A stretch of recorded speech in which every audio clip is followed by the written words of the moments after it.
What's up everybody? It's me Paulo, ang inyong amigo. For today's video, kay mag-cultivate sa mi sa muhang kalamansi para maabunuhan na namo ni.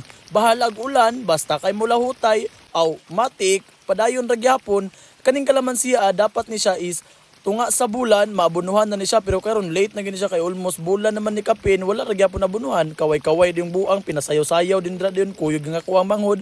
Kani nga kung manghod gitagaan na pa nag 200 no, lipay na ning buang balag magpasingulan. Inana ra ko nang kalipay sa mga kwan god, mga pobre ba, di ba? Aw basta kay makakaon rag tulo sa isa ka adlaw di kumbati na bahalag mulakta sa tag-isa way pamahaw. Sayaw din ang buang dra, inana ra ko nang style god bahalag kapoy, awatora nang sayawan pangpawala sa kalaay, di ba? Grabe po nang katugnaw pita good, kurog itlog Paulo dra oy. Pastilan bitaw, baling hasula mo nang gisayaw-sayawan lang oy. Bala na unsay may tabo dra basta kay layat. Grabe nang lawas sa Paulo, pakaulaw oy, pinailyas-ilyas ang buang galuod ug lawas giatay oy. Pero nagpromise naman na siya nga mag-gym na siya ag sa maging tuig pamanto. Uy, Ginoo ko, pinasayaw-sayaw pang buang ako'y kanta be.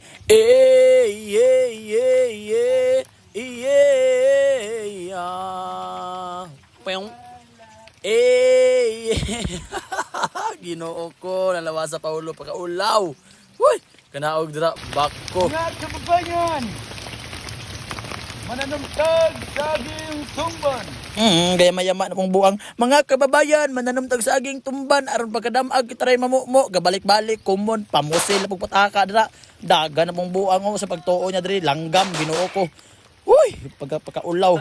Dagang salamat kaayo guys sa paglantaw. Bye-bye.